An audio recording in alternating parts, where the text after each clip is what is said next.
What Jeff has taught me from what I've learned from his writing and the things that he often represents is that one of the great things we can do with social media, with Twitter, is to give back to the world. And I want to tell you a story about how we got to give back.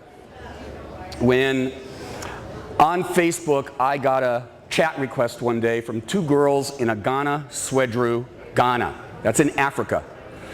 And we started chatting, and they had been following my A Dad's Point of View Facebook page, which has got about 3,000 likes on it, I guess as they call it now, with people, moms and dads from at least 35 different countries.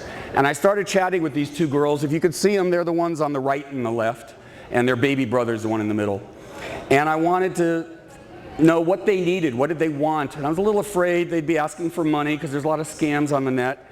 Instead, they asked for books. It turns out we were moving, and taking a page from our good friend Krupali, I sent them, along with my kids, 3 boxes of books. This is the post office in Agana, Swedru, Ghana, and this is the first 2 boxes that arrived. They're being carried back to the school.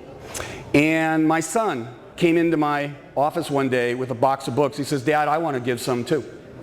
And he looked up at me and he said, "Dad, you know, you're doing something really good."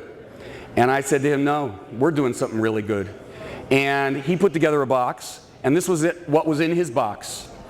And we got these photos sent back from Ghana. I then wrote about it. I then talked about it on my radio show. Over the course of the next couple months, about 7 or 8 more boxes arrived. Yesterday, I got this email from the pastor who runs the school in Ghana. His name's Pastor Frank Bennon, and this is what he wrote me. His English is a little off, but I think it's more important I read it as he wrote it. "Brother Bruce, I am intrigued greatly by simplicity and presentations to your audience. You sense the truthfulness and the love within you with which you make the appeal.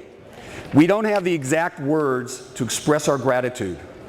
Whatever you have sent or has been received from others as a result of your appeals has been used for the benefit of our children, both in the community and my kids' school. What a joy, teaching the younger generation the act of giving from the depth of your heart. Anytime I see these kids gathering or knocking at our home, joy fills me just coming in to read or borrow or return some of the books they took. Retelling the story kills me most. What a feeling. Great accomplishment. Unless you understand the depth of giving, you can't do it. God bless you." It all comes full circle whenever you give. And I think that's, again, one of the themes I've noticed at these conferences. One of the people that sent a box of books turned out to be an orthodontics office in Santa Barbara, where my radio station is hosted. Frank Bennon wrote me about it, and then I contacted the orthodontics office to thank them for their generosity and spoke to Barbara, who's the office manager. She told me that 7 of the staff that worked there got together and put together their own box of books. And that's how it began. She invited me to a party they were having that weekend as a thank you to all their patients. I met Dr. Chad Wright, who runs the office. Next thing I knew, I had a sponsor for my radio show. So, because the show is running on a deficit, so getting sponsors is important. And it was a classic case. You give back, you get more. You get a great feeling, you feel good, and it's wonderful. So, it came full circle. That's really what I wanted to tell you. I want to show you just a couple more of the pictures. This is one of the kids reading a Lego magazine that my son sent. This is my favorite picture, Dr. Seuss in Ghana, Africa. I mean, I wish you could see the quality of the lighting. It's just so beautiful. This is the little baby Kulu. And if you notice the foot over on the left gives you an idea of how small this little boy is.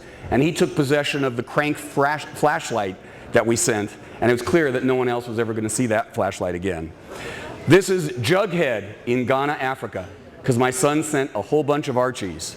And this one is the reading club that they established, which is amazing, with the books and the magazines we sent.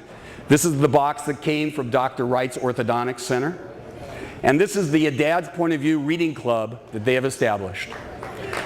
They plan on having a library there, and we are getting a bunch of refurbished laptops that we are going to be sending them. And it's my plan to actually go visit them next year. I want to thank you for letting me speak today. I also want to remind you, I ask every member of my A Dad's Point of View Facebook page every Sunday, which on our page it's called Faith Sunday. What are you doing to repair the world? Thank you, Jeff, for this opportunity to speak. It's been an honor.